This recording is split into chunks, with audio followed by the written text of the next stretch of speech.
और बात करें बाघमारा की। बाघमारा डर के साए में है क्योंकि अपराधी यहां पुलिस के साथ सांप चूहे का खेल खेल रहे हैं। अपराधी व्हाट्सएप और कॉल के माध्यम से व्यवसायियों को धमकी देते हैं और फिर छिप जाते हैं। पुलिस के पास कोई क्लू नहीं है, कोई ऐप ऐसा नहीं है जो अपराधियों की पहुंच तक पहुंच सके। कैसे पकड़े और जनता असहाय सी कभी नजर नहीं आती थी, लेकिन अपराधियों का मैसेज देखते ही ये सहम जा रहे हैं। कभी पुलिस की तरफ से कोई क्लू नहीं मिल पा रहा है कि अपराधी कौन है, ऐसे मैसेजेस करते और गायब हो जाते हैं। बाघमारा के मोहलीडी पंचायत के पंचायत समिति सदस्य मोहम्मद इसराफिल को अमन सिंह गैंग द्वारा लगातार धमकी दी जा रही है, जिससे पूरा परिवार दहशत में है। वहीं पुलिस की कार्यशैली पर भी सवाल उठ रहे हैं कि भुक्तभोगी मोहम्मद इसराफिल के घर पर प्रशासन की ओर से सुरक्षा मुहैया नहीं कराई गई है। 3 दिन में 3 धमकी, अमन सिंह गिरोह का दुस्साहस, अंजाम भुगतने की चेतावनी, कोयला व्यवसायी लाला को धमकी, सहमा कोयलांचल। यह है लाला उर्फ Mohammad Israfil, Deco outsourcing company में लाइजनर और कोयला कारोबारी। लाला और उनका पूरा परिवार फिलहाल डर के साए में है और इस डर के 2 कारण हैं। पहला कारण, अपराधी अमन सिंह द्वारा लगातार दी जा रही धमकी। दूसरा कारण, धनबाद पुलिस की निष्क्रियता। हम ऐसा हवा में नहीं कह रहे, हम आपको वो बता रहे हैं जो लाला के घर पहुंचकर हमने देखा। आप भी देखिए, लगातार धमकी के बावजूद लाला और उसके परिवार को किसी तरह की कोई सुरक्षा नहीं दी गई है। सर, अमन सिंह के दहशत इस तरह हावी है कि एक परिवार के नींद चैन को उड़ा रखा है। मामला बाघमारा अंतर्गत मोहलीडी पंचायत के पंचायत समिति सदस्य इसराफिल उर्फ लाला के घर का है। जिस तरह से माहौल देख रहे हैं कि पुलिस की व्यवस्था यहाँ नाकामी साबित हो रही है। पुलिस के द्वारा इनके घर पे किसी तरह की सुरक्षा व्यवस्था नहीं की गई है, मगर गांव वाले ने ठान लिया है कि हमारे पंचायत समिति सदस्य हमारे भाई लाला को सुरक्षित रखना है। उसको लेकर यहाँ कई युवक चौकसी बनाए रखे हुए हैं। पहले हम दिखाना चाहेंगे जो मुख्य सड़क इनके घर के पास जो आ रही है, वहाँ कुछ लोग पहले सड़क के सामने खड़े हैं, घर के शुरुआती जगह में खड़े हैं, क्योंकि ये गतिविधि को देखा जा सके कि आखिर उधर से किसी तरह की मूवमेंट तो नहीं है, किसी तरह की आपराधिक तत्वों का आना जाना तो नहीं है। और यहाँ जैसा देख रहे हैं कि यहाँ कई लोग इनके घर के दरवाजे पर भी खड़े हैं, लगातार नजर बनाए रखे हुए। लाला का पूरा परिवार डर के साए में है। अगर जोर से आवाज भी होती है तो पूरा परिवार किसी अनिष्ट की आशंका से कांप जाता है। जब से अमन सिंह गैंग्स द्वारा इसराफिल भाई उर्फ लाला को धमकी दी गई है, घर में माहौल गमगीन सा है, सभी लोग दहशत में हैं। परिवार के कुछ सदस्य बैठे हुए हैं, जैसा कि देख रहे हैं, मायूसी चेहरे पे साफ दिख रही है। और जो अमन सिंह गैंग्स का जो डर है आंखों में छलक रहा है। और इनसे बात करें क्या स्थिति है और मन में क्या चल रहा है, बताएंगे। ये जो धमकी वाली बात आई थी, उसके बाद आप लोगों का माहौल कैसा? जुमरात के हम लोग के कॉल आया 1 बजे। उसके बाद 1 बजे कॉल आया कि धमकी दिया 10 लाख रुपया और 1 गाड़ी फॉर्चूनर के डिमांड किया। तो हम लोग बोले सर कहाँ से उतना सकेंगे, जो होगा बाद में। तो बोला मेरा आदमी बोला कि हम बेटी के अगला महीना शादी है। तो बोला ठीक है, शादी के बाद बात करते हैं। उसके बाद तो कल जुम्मा के कॉल नहीं आया। उसके बाद कल शनिवार के 11 बजे कॉल आया, पूरा धमकी दिया। बहुत ऐसा बात बोला है कि देखो घर के अंदर सीसी कैमरा लगा रहा है, फोटो खिंचा रहा है, डीएसपी एसपी के बुला रहा है और काची बोला पूरा वीडियो किया है। हम घर के अंदर घुस के मारेंगे, कोई कुछ हमको नहीं बिगाड़ सकता है।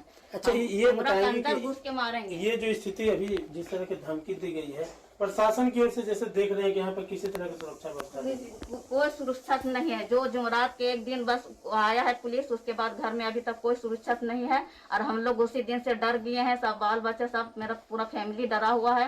रात में भी 4 बजे से हम लोग के घर में खाना बन रहा है, मगर सब रखा रहता है। कोई बच्चा लोग डर से खाना नहीं खा रहा, खाली वही टेंशन में रहता है कि किधर से गोली बम चलेगा मेरा अब्बू के। वही से डर से एकदम हालात हम लोग के बहुत खराब चल रहा है। क्या पुलिस के इकबाल से ऊपर है अमन सिंह का खौफ? क्या पुलिस के हाथ से बहुत ज्यादा दूर है अमन सिंह गिरोह? क्या इस परिवार को सुरक्षा मुहैया नहीं होनी चाहिए? क्या इसी डर के साए में ये परिवार जिएगा? बाघमारा से न्यूज़ 11 भारत के लिए अशोक कुमार की रिपोर्ट। और सीधा रुख धनबाद का करेंगे, सहयोगी अरुण बर्णवाल हमारे साथ मौजूद है। अरुण, सबसे बड़ा सवाल पुलिस प्रशासन के लिए है कि आखिर ये सब कुछ पता है पुलिस को कि अमन सिंह गिरोह की तरफ से धमकी दी जा रही है व्यवसायियों को, उसके बावजूद पुलिस इन गिरोह तक नहीं पहुंच पा रही है। रायदा, यही तो एक दुर्भाग्य है इस कोयलांचल के लिए। नीरज सिंह हत्याकांड में शूटर के रूप में उभरा अमन सिंह इन दिनों कोयलांचल के लिए कहे तो पूरी तरह से आतंक का नाम बन गया है। और अब उसने पहले तो धनबाद जिले के दूसरे इलाकों में, और अब इसका एकमात्र जो फोकस है वो बाघमारा अनुमंडल में लगातार है पिछले 2 महीने से। पहले प्रमोद सिंह को अमन सिंह के भाई, कथित भाई छोटू सिंह के द्वारा धमकी दी गई रंगदारी के लिए।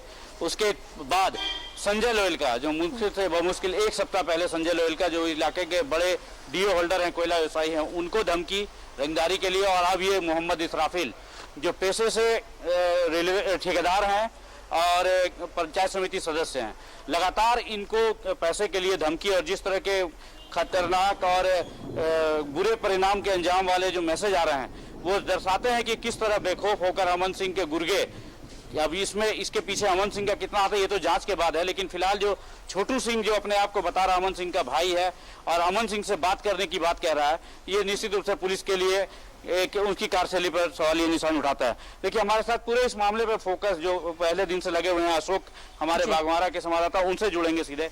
अशोक, क्या लगता है पुलिस की क्या कार्य, जो वहाँ कार्यशैली है, इनको जो लगातार अमन सिंह को जो धमकी मिल रहा है उसको लेकर क्या मतलब कहीं कोई पुलिस की सुबुगाहट या उसमें सक्रियता नहीं दिखती है? जी, कहें तो अमन सिंह का जो धमकी वाला जो कहा जाए तो सीरियल है, सबसे पहले संजय लोयलका को 6 जून को धमकी मिला और चंद ही दिन के बाद उनके घर में बमबाजी हुआ। उसके बाद जस्ट जो कहा जाए तो बीसीसीएल का ब्लॉक 2 जो बोकारो और धनबाद का बॉर्डर का क्षेत्र है, वहाँ पे अमन सिंह के गुर्गों द्वारा लगातार बमबारी और गोलीबारी की गई। और ये तीसरा मामला पंचायत समिति सदस्य और बीसीसीएल के ठेकेदार, जो वो भी कोयले व्यवसाय से ही जुड़े, कहा जाए तो जुड़े हुए हैं, उनको भी लगातार धमकी दी जा रही है। अंजाम भुगतने के साथ साथ दामाद के लिए 2 गज जमीन खोज लेने की धमकी दी गई है। जैसा कि इसराफिल के बेटी की शादी है इसके इस संदर्भ में, लेकिन पुलिस का रोल क्या है, पुलिस कितनी गंभीर है इसको लेकर? इस पूरे मामले में एक देखने की बात मिल रहा है कि व्हाट्सएप कॉलिंग आ रही है, कॉल जो इंटरनेशनल कॉल की जा रही है, लेकिन पुलिस जो है बार बार कई लोगों को उठा रही है, पूछताछ करके छोड़ दी जा रही है। कहीं न कहीं वो ये माना जा सकता है कि निर्दोष है, लेकिन यह भी माना जा सकता है कि अब तक पुलिस जो है सिर्फ लकीर पीट रही है।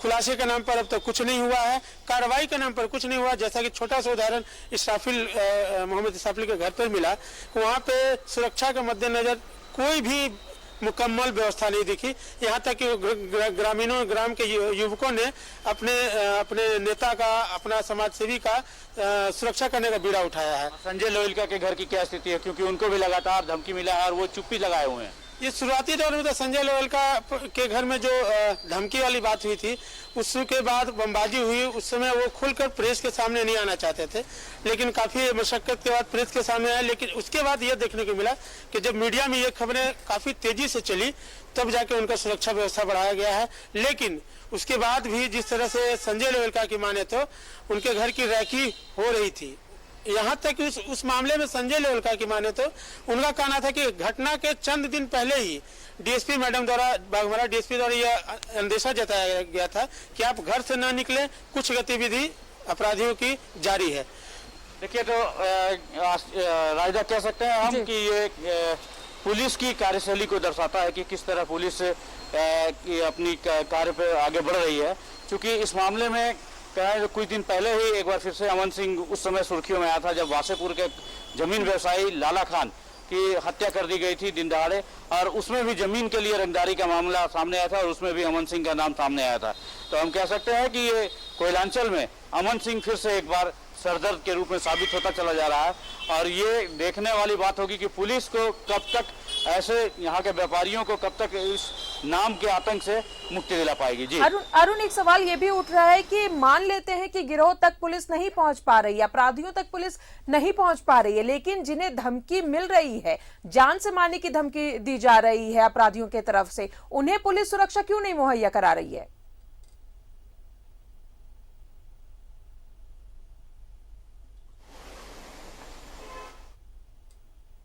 अरुण, सुन पा रहे हैं?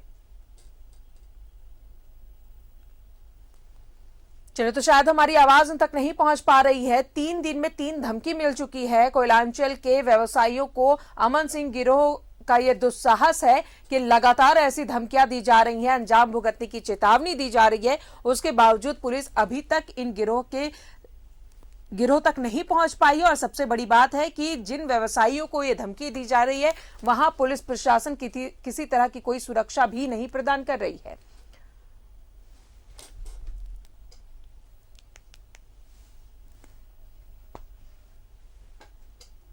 तो क्या ये धनबाद पुलिस की निष्क्रियता है? क्या पुलिस के इकबाल से ऊपर है अमन सिंह का खौफ?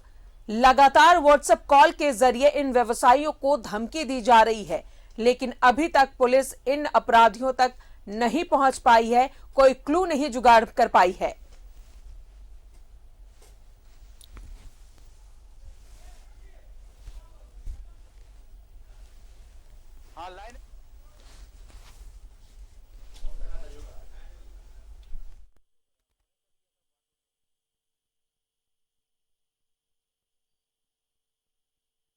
अरुण, सुन पा रहे हैं? हाँ जी अरुण, सवाल एक और ये भी उठ रहा है कि मान लेते हैं कि पुलिस अमन सिंह के गिरोह तक नहीं पहुंच पा रही है, जो धमकी दे रहे हैं उन तक नहीं पहुंच पा रही है, लेकिन जिन्हें धमकी दी जा रही है वैसे व्यवसायियों को पुलिस सुरक्षा क्यों नहीं दे पा रही है?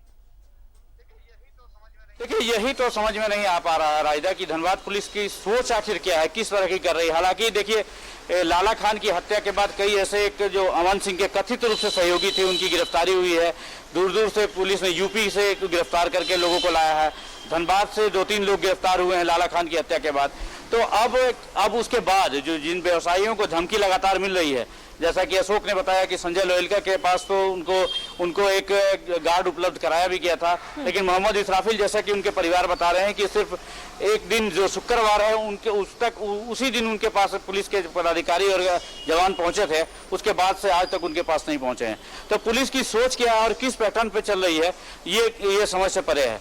लगातार हालांकि ये पता चल पा रहा है कि जो डीएसपी एसडीपीओ बाघमारा है निशा मुर्मू, वो लगातार जाती है, लोगों से संपर्क करती है। इस संदर्भ में कई लोगों को कतरास बाजार से उठाया भी गया पूछताछ के लिए, उनसे पूछताछ भी की जा रही है, लेकिन जो सुरक्षा जो मूल है, जिनको धमकी मिला है, उनको सुरक्षा क्यों नहीं दे रही है, ये तो निश्चित रूप से एक उनकी जो क्या सोच है, ये इसका लोगों को पता नहीं चल पा रहा है। और पुलिस को इस संदर्भ में लगता है, जैसा कि लोग मान रहे हैं, कि कहीं ये फिर लाला खान की जिस तरह की वारदात हो गई थी दिन दहाड़े वासेपुर में, कहीं फिर बाघमारा भी इस तरह की रक्त रंजित ना हो जाए। तो देखा जा सकता है जो पुलिस के इस मामले में क्या सोच रही है। जी चलिए, बहुत बहुत शुक्रिया आपका अरुण, तमाम जानकारियों के लिए। अशोक का भी बहुत बहुत शुक्रिया, तमाम जानकारी आप लोगों ने दी। सबसे बड़ा सवाल यही उठ रहा है कि जिस भी गिरोह, हालांकि बात ये हो रही कि अमन सिंह गिरोह का ये दुस्साहस है जो लगातार धमकियां दे रहा है व्यवसायियों को, पुलिस की निष्क्रियता ये है कि पुलिस अभी तक इन्हें सुरक्षा मुहैया नहीं करा पा रही है। क्या किसी अनहोनी के इंतजार में पुलिस प्रशासन है?